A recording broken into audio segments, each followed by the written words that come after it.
Shahid, it's been a difficult week at the club, hasn't it? I mean, talk us through it from your perspective. Well, whatever we do, we don't know what we plan because been involved in football for 11 years here, every week you think everything's planned and suddenly something comes up that you have to deal with. So it's been a challenging week, bit of firefighting, but the important thing was and it didn't help that my two fellow directors, John was gone to watch England in Latvia, and Dean was in South Africa. So as a board, I couldn't get hold of them. So when Tommy sort of verbally gave us his resignation on Monday afternoon, I had to deal with that, and then obviously had to deal with going forward because we're not best of health at the moment. So we had to make sure that we got everything ready for the Saturday, and then worry about dealing with what's going on behind. And then obviously John and Dean came back on Thursday, and but in between there, lots and lots of challenges and battles, and we will carry on fighting our battles, choose battles we want to choose, but nothing surprises me. So, Tommy's resignation then did kind of come out of the blue. It wasn't anything that you got wind of before or anything like that? Not at all. Not had any single complaints or any changes or any wrong word to use, demands, nothing requested. I wanted to have a meeting with just trying to get an update on where we are with all the injured players. What's the plan? Because we had got 5 major games coming up in the next month or so, and I just wanted to address where we are with injuries. What's the likelihood of people coming back? What's a plan to get sort of replacements in, because it's critical. The cup game is critical, but then you got thrown a curveball, so we're dealing with it. And obviously he's then, as we now know, has gone off to Eastbourne Borough. Was there any indication of that during the resignation? No, I when Tommy gave his verbal resignation, I said, have you been offered a job? No. Have you got another job to go to? No. And that was on at that meeting on Monday afternoon. Look, I don't want to get into a slanging match at the moment, so the less I say the better, because at the moment, just for the record, that situation is with the lawyers, so I don't really want to go into that. But I also don't want to really undermine what Tommy did for the football club. We can be critical about how things were handled, and I thought, wish it didn't end up this way, if you know what I mean. But we want to thank Tommy for everything he's done for Aldershot Football Club. So we as a board are ambitious, and club is ambitious, and Tommy took us to great new heights. The FA Cup run. Even at sort of whether it was Bradford or we had obviously massive thing at Swindon and Stockport. Then obviously going to West Brom, amazing, sort of cup run, third round, almost playoffs. And then to culminate, to finish it off with this year, going to the first time in history Wembley with 20,000 there and 30-odd thousand on. So you don't want to forget that, because that was very important for the football club, and Tommy and his team does need all the credit that they're entitled to. So I don't want to leave this on a sour note. So I don't want to get into that. But I also want people to think that we as a board, with our good nature and want to accommodate everybody, but we also not weak. Okay, so don't take on good nature as weak people, but we'll do what we need to do, which is best for Aldershot Town Football Club. You mentioned ambition in there, Shahid. That is one of the criticisms that's come the way of the board of the directors in this week. I mean, is that an unfair thing coming your way that you guys aren't ambitious? Well, I don't know what definition is of ambition. From our side of there, in the last sort of 18 months, we have increased our playing budget and management budget by 19%. Okay, if that doesn't tell you that we're ambitious, but that helps with fellow directors putting six-figure sum in to keep it going. It's been horrendous with injuries. Yeah. Okay, so that hasn't helped. I don't know. We've got about 30 odd playing staff, quite a lot of them injured. We paid, we're paying additional money now to get. We have got new medical person that's helped to Reese because of the number of injuries we've got. We even after that budget increase that we decided this year, on top of that, we made additional funds available after the Halifax game to go and get some more players. So I'm not sure. It's not endless. It's not like a pot of gold somewhere that we can just put a hand in and get some more money. But we are ambitious, but we also have to face reality. So in terms of, if you ask increases, well, they're not ambitious.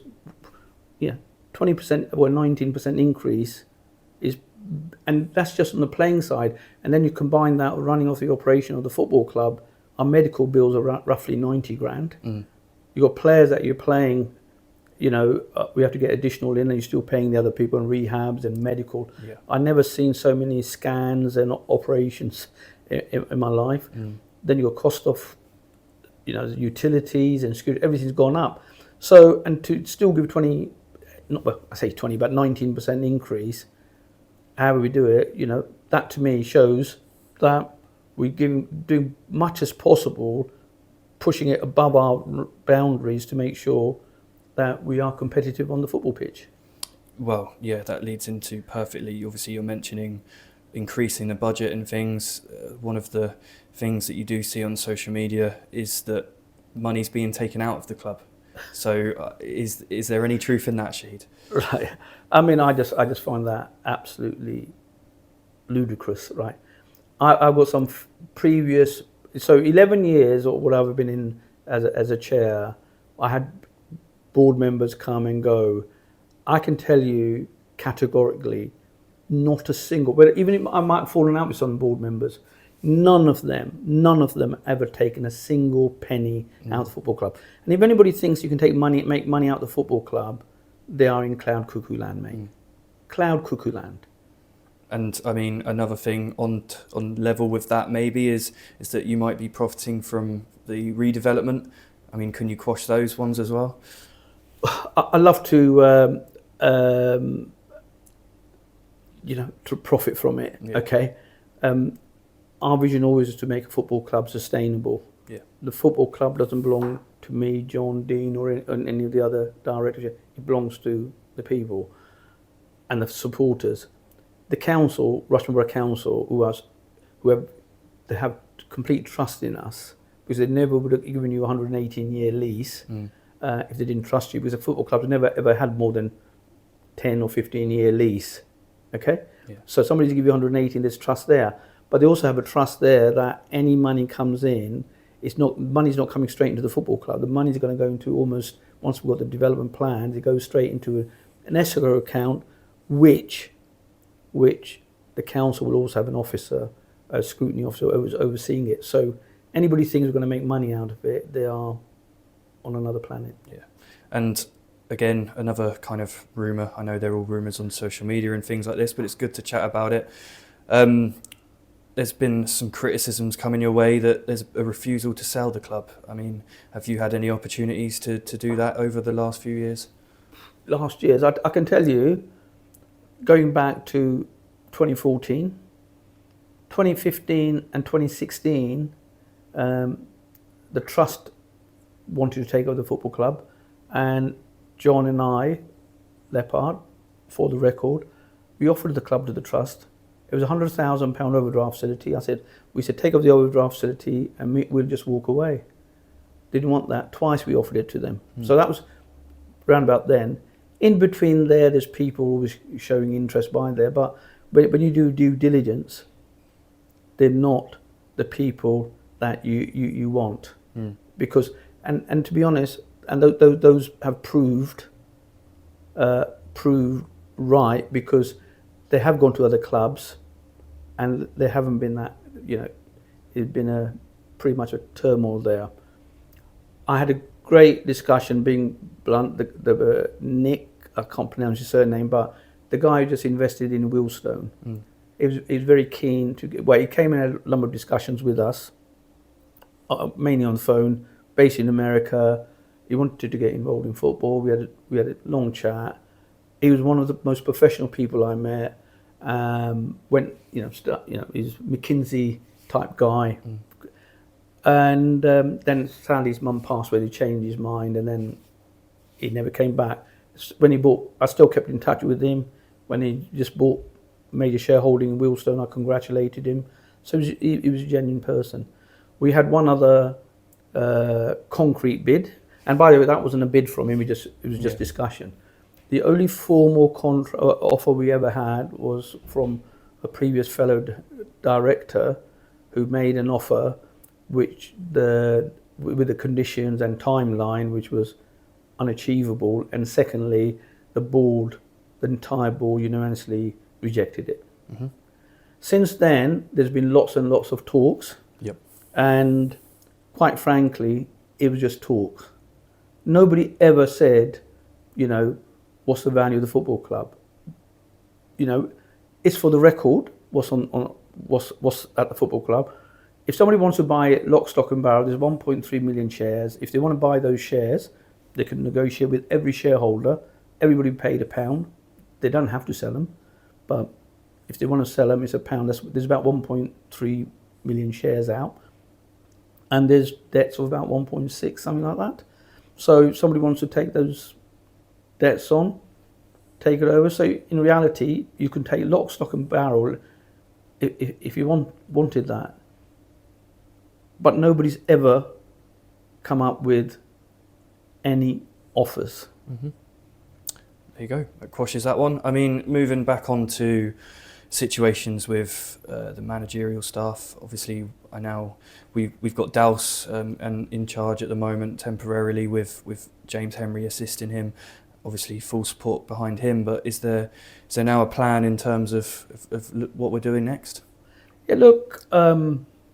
A few years ago, we were around about the February time. We were around the bottom end, and we went and got Tommy Widdrington, right? And he's achieved what he's achieved. People move on, so he achieved what he's done. And I already said it. We can't. He's done remarkable for the football club, and we're grateful.